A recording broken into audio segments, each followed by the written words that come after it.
경치는 좋다. 경치는 뭐 다 좋아. 우리 맨날 얘기하는 게 그거잖아. 경치는 좋아. 이게 수익형 풀빌라 이게 궁금해서 와보긴 했어, 그지? 이거 어떻게 수익을 내지? 어떻게 나누지? 이런 생각을 했었잖아. 근데 이번에 와서 많이 이렇구나.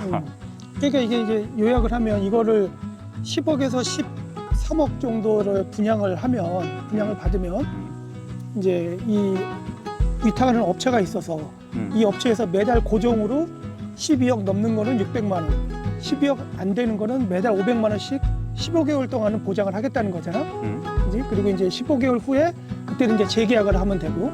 매달 500, 600은 보장을 해주겠다. 15개월 그렇지. 동안은. 그렇지. 그리고 이제 15개월 후에는 다시 재계약을 해서 뭐 이제 그게- 얼마에 재계약을 할지. 그게 뭐 300이 될 수도 있고 400이 될 수도 있고 그렇지, 500이 뭐 될 수도 1000만 원이 있고. 될 수도 있고 뭐 어쨌든 그때 상황에 따라서 이제 재계약을 하자는 거겠지. 그러니까 이거는 어떻게 보면 따지고 보면 분양만 받아놓고 아무것도 안 하는 거네. 사실 보면 운영도 하질 않는 거고 관리도 다 알아서 하는 거고 그냥 돈만 투자해서 어떻게 보면 이자를 받는다고 봐야 되겠네. 월 5% 정도 수익을 받는 거네. 10억 투자해서. 근데 그렇게 할 거면은 굳이 왜? 요즘 저 배당주 이런 거 또 배당주 얘기하고 앉았다. 아니 그 하나금융지주나 뭐 NH투자증권 이런 데 투자하면 배당률이 지금 NH투자증권 이런 데는 10%예요.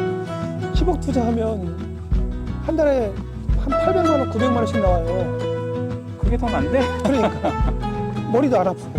내가 이걸 여기다가 10억을 투자한다고 쳐. 그 10억을 다 뽑으려면 20년 걸리는 거네. 한 달에 500씩이면 20년 조금 덜 걸리는 거네. 뭐 그 단순 계산하면 그런데 뭐 그 중간에 이제 뭐 또 팔 수도 있고 매매를 할 수도 있고 하니까. 근데 매매가 잘 될 것 같지는 않잖아, 그지? 주식은 그냥 팔면 되는데 살 사람들이 얼마든지 널렸으니까 주식은 팔기만 하면 되는데 집은 또 그런 건 아니잖아. 근데 이제 그런 면에서 보면 살짝 좀 부정적이네. 근데 여기는 뭐 카페도 한 2개 진다 그러고 요 뒤로 캠핑장도 한다 그러고 전시관도 있다 그러고. 여기 몇 세대 들어온다 그랬지? 1차만 44세대? 2차도 있다는. 뭐 그렇겠지. 뭐 말씀이네. 2차도 있고 뭐 3차도 있고 그렇겠지 뭐. 집도 괜찮아. 살고도 싶어. 집은 뭐 예쁘게 해놨지 당연히. 근데 솔직히 살려고 마음먹으면 뭐 10억, 13억은 좀 과한 것 같아. 비싼 것 같아. 그러니까 이제 수익형 빌라를 운영을 해야 되는데 10억, 13억을 투자해서 500, 600만 원 받는다. 의문이네. 이거 말고 여러 가지 다른 방법들이 있을 법한데 그 정도 돈이 있으면. 근데 뭐 자기가 운영할 수도 있다고 하지 않았어? 그렇지. 자기가 직접 에어비앤비 같은 거 해도 되겠지. 그러니까 뭐 자기가 2층에 살면서 이게 이제 복층이잖니. 위에 복층은 자기가 살면서 1층은 이제 뭐 운영을 해도 된다. 총 몇 평이라고 했지? 76평. 76평인데 아래가 25평, 뭐 2층이 한 25평, 다락이 한 10몇 평 뭐 이렇게 되는 것 같더라고. 그렇게 해서 한 76평인데 그 형이 2층에 살면서 손님 오면 1층에 받고. 그래. 뭐 그렇게 운영한다. 근데 내가 2층에서 이렇게 1층에 손님들을 바라보면서 내 집을 더럽히는 거는 그거를 볼 수 있을까? 쉽지 않다. 그 마음을 많이 내려놔야 되는 건데, 그치? 그 뒤치다거리면 사실 그 양양에서 이런 큰 풀빌라 펜션 하는 친구가 있어. 그 손님들이 왔다 가면 별의별 게 다 나온대. 그렇겠지. 이걸 소위 말하는 뭐 콘돔 이런 게 아니고 더 끔찍하고 잔혹한 것들이 엄청 많이 나온대.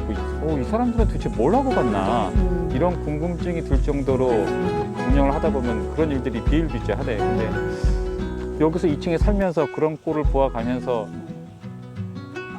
수익을 그래. 내란 말이지. 차라리 내가 안 보면 그냥 그러려니 하는데 그렇지.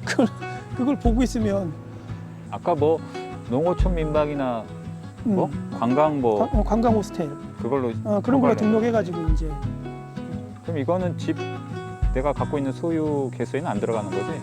그렇게 하면 이제 집으로는 안 들어가는, 주택수에는 안 들어가는 거지. 그럼 근데 우리는 이렇게 생각을 해도 누군가 또 투자하시는 분들은 계셔. 뭐 지금도 손님이 왔다 가시죠.